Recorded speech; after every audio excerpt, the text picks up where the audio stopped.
안녕하세요. 오늘도 제19권 광명변조 고개덕왕 보살품을 공부하겠습니다.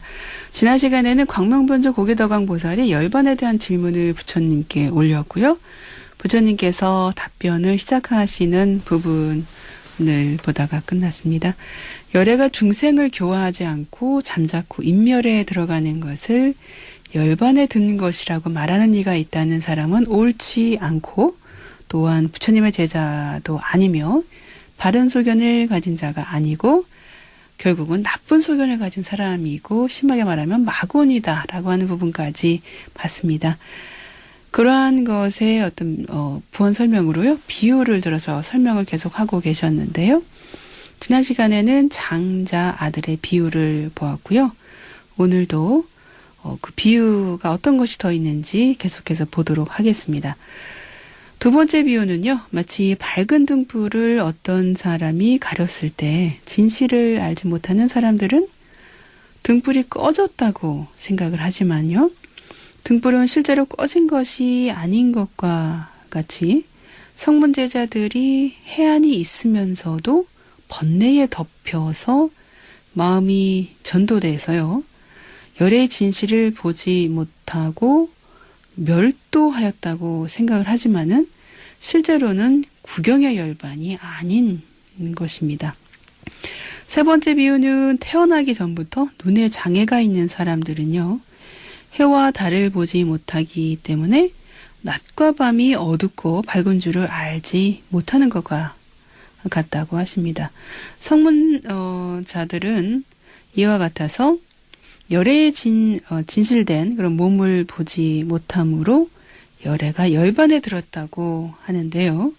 열애는 실로 열반에 들지 않았는데도 그렇게 잘못된 생각으로 그러한 마음을 낸다는 것입니다. 넷째 비유는 안개와 구름이 해와 달을 가렸을 때 어리석은 사람은 해와 달이 없어졌다고 생각을 하지만요. 해와 달이 실제로는 있는 것을 구름이 가려서 보지 못하는 것이라고 합니다. 성문제자들도 이와 같아서요. 번뇌가 지혜의 눈을 덮어 진실한 열애를 보지 못하는 것이라고 합니다. 다섯 번째 비유는요. 연부제에 해가 졌을 때 중생들이 보지 못하는 것은 흑산이 가려서 보지 못하는 것이고요. 해는 본래 지는 것이 아님에도 불구하고 중생들이 보지 못함을 가지고 해가 졌다라고 생각하는 것입니다. 성문제자들도 이와 같아서요. 번뇌의 산에 가려서 열애의 참된 몸을 보지 못하고 진신을 보지 못하고 멸도하셨다고 하는데 이것은 멸도한 것이 아니라고 하십니다. 대반열반경에서는 부처님께서 열반에 드시는 두 번째 이유는요.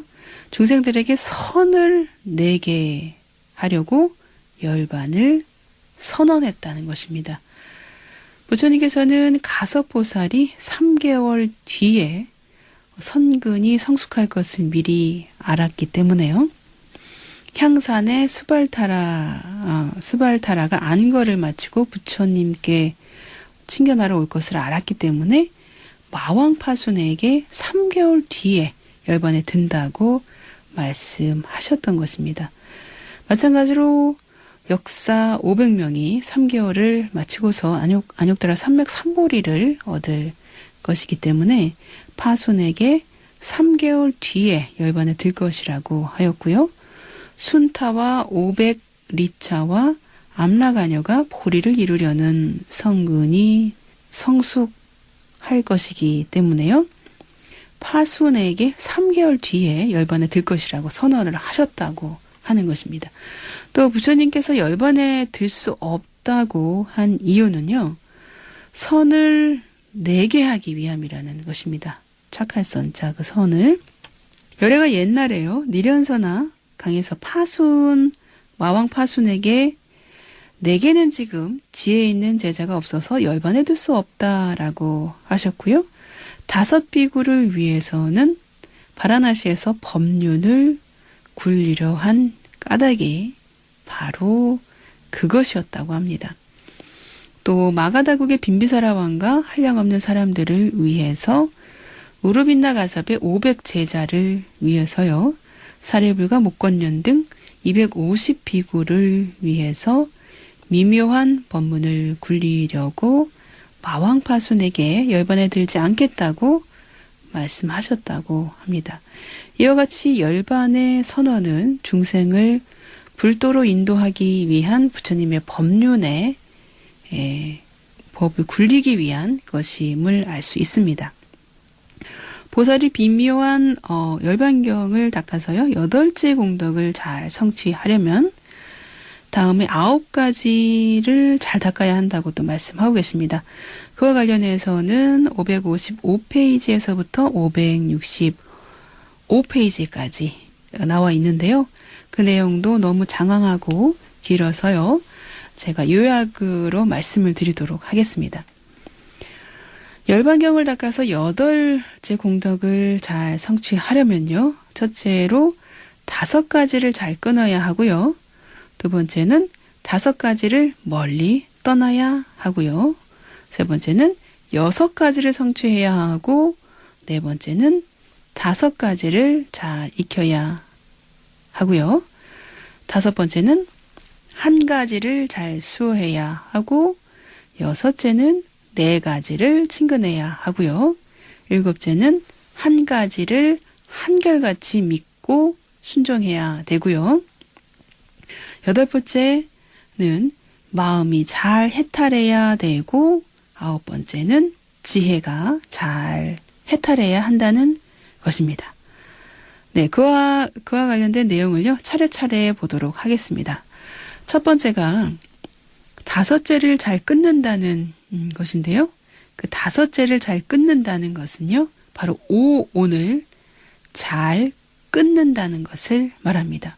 오온은 제가 그 전에 한번 설명을 자세하게 드렸습니다. 오온 또는 오음은 중생들로 하여금 생사의 무거운 짐을 지워 흩어지고 모이면서 삼계를 윤회하게 하기 때문에요.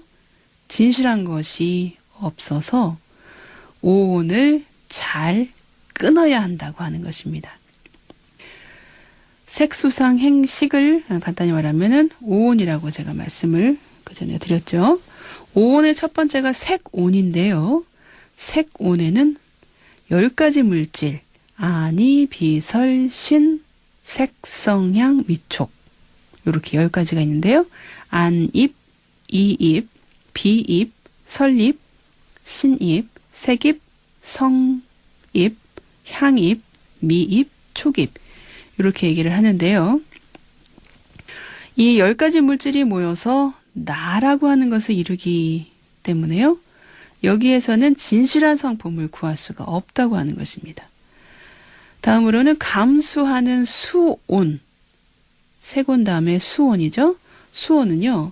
108가지가 있어서 일정한 모양도 없고 받아들임을 말하는 거죠. 받아들이는 건 일정한 모양도 없고 이치로는 실제가 없어서 보지도 못한다고 합니다. 또한 취상작용을 하는 상온이 그 다음 세 번째죠. 상온, 그리고 정신적인 움직임, 어떤 행위는 정신적인 움직임인 그런 행온, 그리고 인식 판단 작용을 하는 식온, 또 마찬가지로요. 실체가 없고 번뇌를 내는 근본일 뿐이기 때문에요. 보살은 이 오온이라고 하는 것을 반드시 잘 끊어야 한다는 것입니다. 열반경을 닦아서 8째 공덕을 잘 성취하려면 이제 두 번째인데요. 그 두 번째는 5가지를 멀리 떠나야 한다는 것입니다. 이 5가지를 멀리 떠나야 한다는 것은요. 5가지 소견을 말하는 것입니다. 먼저 신견. 이 신견은 이 육신이 내 몸이라고 집착하는 견해이지요. 요것도 그 전에 한번 제가 설명드렸는데 다시 한번 보도록 하겠습니다. 신견은 이 육신이 내 몸이라고 집착하는 견해고, 변견은 극단에 치우친 견해이고요. 사견은 삿된 여러 가지 견해이고요. 객취견 또는 개금취견이라고 하는데 금계에 집착하는 견해이고요. 견취견은요. 소견에 집착해서 자기 주장만 옳다고 하는 견해를 견취견이라고 합니다. 중생은 이 5가지 소견으로 끊임없이 생각이 일어나서 62견의 무수한 견해를 이야기한다고 합니다. 그렇기 때문에 생사의 번뇌가 끊이지 않는다는 것이죠.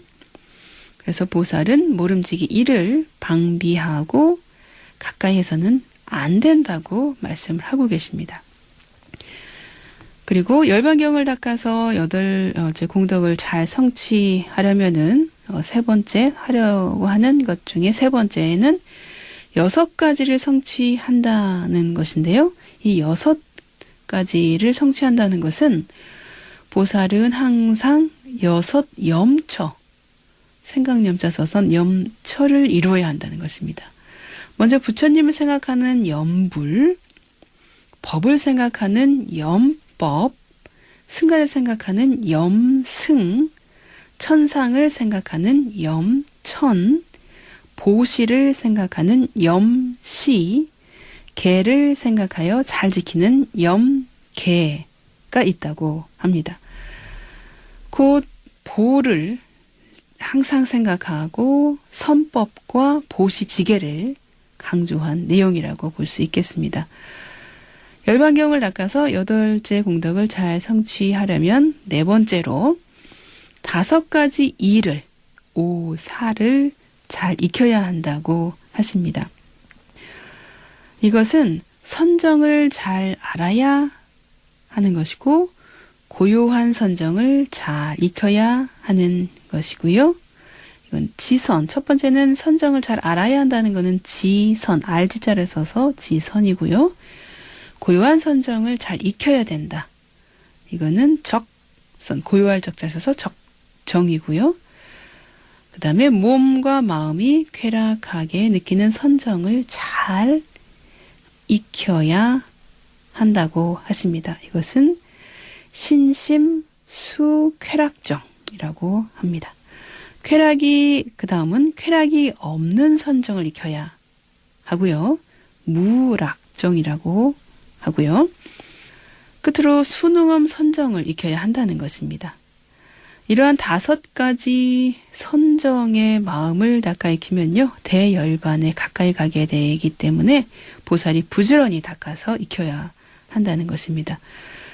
그리고 열반경을 닦아서 8째 공덕을 성취하려면 5번째로요. 한 가지를 잘 수행한다는 말을 하셨는데요. 그 한 가지는 바로 보리심을 말하는 것입니다. 보살은 보리심을 잘 수호해야 불도에 들어갈 수 있기 때문에요. 세상 사람들이 외아들을 수호하듯이 해야 하고 외눈박이가 눈을 아주 소중하게 생각하는 것 같이 해야 하고요. 거친 길을 가는 사람은 인도자를 수호하듯이 해야 되고요. 보살은 보리심을 잘 이렇게 수호해야지 안욕따라 삼맥삼보리를 얻을 수 있다고 합니다. 안욕따라 삼맥삼보리를 이루어야 상락아정의 대열반에 들어가게 된다는 것입니다. 다음은 열반경을 닦아서 8째 공덕을 잘 성취하는 6번째 내용은요. 4가지를 친근히 해야 한다고 했는데요. 이 4가지를 친근히 해야 한다는 것은 바로 사무량심을 가져야 한다는 것입니다. 곧 대자애심을 지녀서 중생에게 안락한 법을 베풀 수 있고요. 대비심을 가져야 불쌍한 중생들의 괴로움을 없애줄 수 있습니다. 또 크게 기뻐해야 대희와 크게 버림. 여기서 크게 버림은 버린다라고 해석을 했지만 평등을 얘기한다고 제가 그 전에 말씀드렸습니다. 크게 기뻐하고 크게 버려서 평등한 마음을 갖는다는 것입니다. 이 네 가지를 마음을 갖춰서 한량 없는 중생에게 보리심을 내게 해서 그렇게 보리심을 증장시키게 할 수 있다고 하십니다. 다음은 열반경을 닦아서 여덟째 공덕을 잘 성취하면 이제 7번째는 한 가지를 한결같이 믿고 순종해야 한다고 또 하셨는데요. 그 한 가지는 바로 일승법을 아는 것입니다. 보살은 부처님의 모든 84,000법문, 삼승법이 다 일승으로 돌아감을 확실히 알아야 한다고 합니다. 부처님 법은 오직 대승, 일승 뿐인데요. 뿐이라고 말씀하시면서 중생들을 위해서 셋으로 나누어 설한 것이라고 하십니다. 보살은 모름지기 이를 믿어 따르고 거스르지 말아야 한다는 것입니다. 이 법문은 법화경 일불승 사상과 같은 취지라고 할 수 있겠습니다. 법화경에서는 3세의 일체 부처님이 세상에 나와서 중생을 제도하는 큰 뜻이 일체 중생을 다 불도에 들게 하는 일승에 있는데요. 중생들이 근기와 성품이 가지가지여서 이에 맞추어서 일승법을 2승 또는 3승으로 나누어서 설한다고 하십니다. 그 중생들의 근기와 성품과 욕망이 서로 다르기 때문에요. 때때로 인연과 비유로 일불승을 3승으로 나누어서 근기에 맞게 설한 것이라고 하십니다. 또 열반경을 닦아서 8째 공덕을 잘 성취하는 8번째 항목은요. 마음이 잘 해탈해야 한다는 것인데요. 마음이 잘 해탈해야 한다는 것은 탐내는 마음과 화내는 마음과 어리석은 마음을 잘 끊어버려서 일체번뇌를 여의고 육도의 생사윤회에서 벗어나 불도로 나아갈 수 있다는 것입니다. 그리고 열반경을 닦아서 8가지 공덕을 성취하는 9번째 항목은요. 지혜가 잘 해탈해야 한다는 것입니다. 보살은 지혜가 밝아야 모든 법에 막힘이 없고요. 예전에 듣지 못한 것을 이제 듣게 되고 보지 못한 것을 또 이제 들을 수 있게 되고요. 이르지 못한 데에 이르게 된다는 것입니다.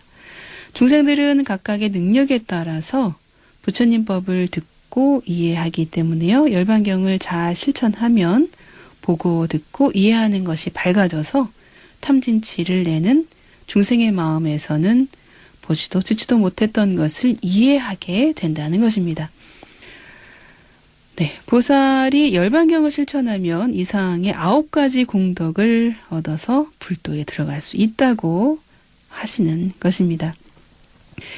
보살 마하살이요. 대반 열반경을 닦아 이와 같은 9째 공덕을 성취하는 데에는 또 다음과 같이 5가지 마음을 내어야 한다고 하셨습니다. 이와 관련해서는 경전 내용이요. 556페이지에서 575페이지까지 나오는데요. 경전 그 부분도 좀 너무 길고 장황해서 경전 내용을 요약해서 말씀드리도록 하겠습니다. 대반열반경을 닦아 위에서 말한 9째 공덕을 성취하는 데는 다음과 같은 5가지 마음을 또 내야 한다고 말씀하고 계십니다.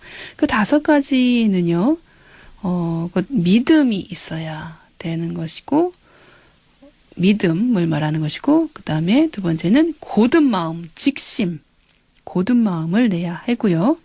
또 계행을 갖추어야 되고요. 선지식을 친근히 해야 되고요.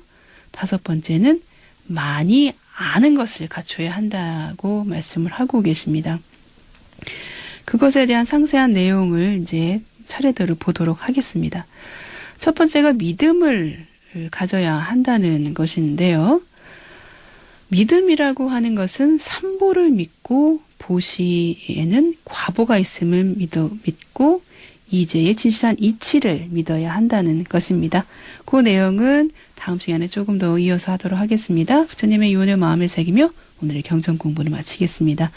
형성된 것은 모두 소멸하기 마련인 법이다. 게으르지 말고 부지런히 정진하라.